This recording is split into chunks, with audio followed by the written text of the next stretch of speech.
I grew up among relatives who are musicians and radio hosts. Since I was little, I watched my uncle play the drums. I remember standing next to him to watch the movement of his hands as he played the instrument.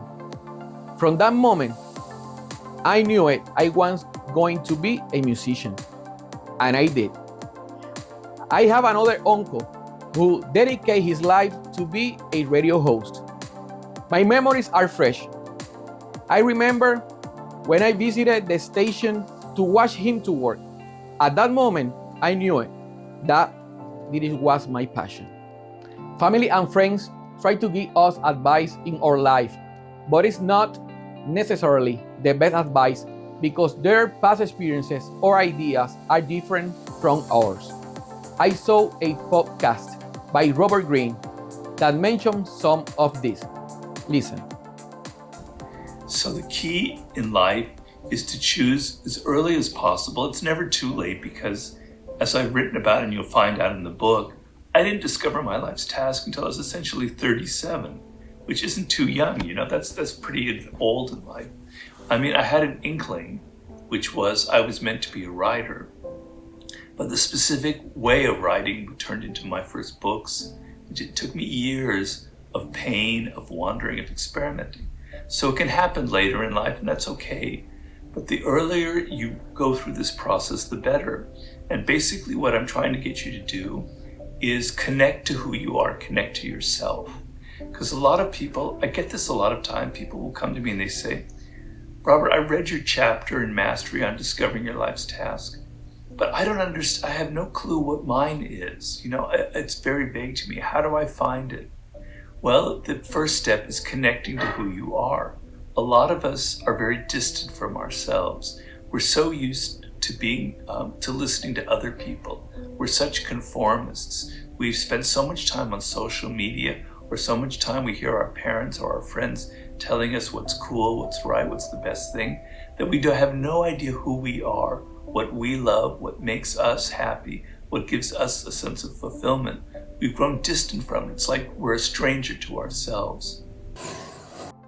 That's why when I became an adult and saw that it was not easy to get opportunities in the media, I decided to search for a profession that would give me a secure job. I began studying for a bachelor's degree in social science and a master's degree in criminal justice.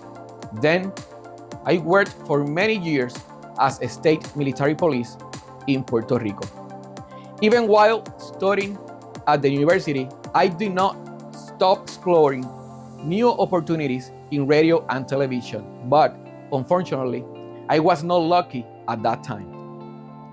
Years went by and I got married and I had a daughter, and that is when the desire to pursue that dream again awakened in me. According to Robert Greene, on the strategy of returning to your origin, he says, in order to master a field, you must love the subject and feel a profound connection to it.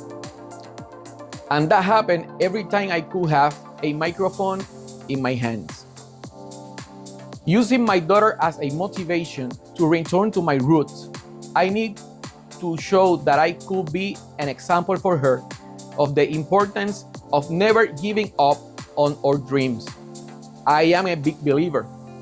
One day, God allowed me to meet a special person, or what I call an angel of life.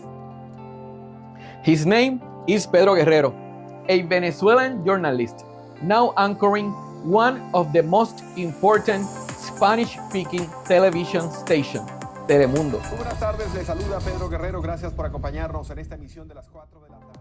He was the one who brought my name on the table, helping me to have an opportunity in news television for the first time. When I entered the station on the day of my interview, I saw everything magical, a dream come true. It was love at first sight. From there, I knew that the important thing was to be part of the team.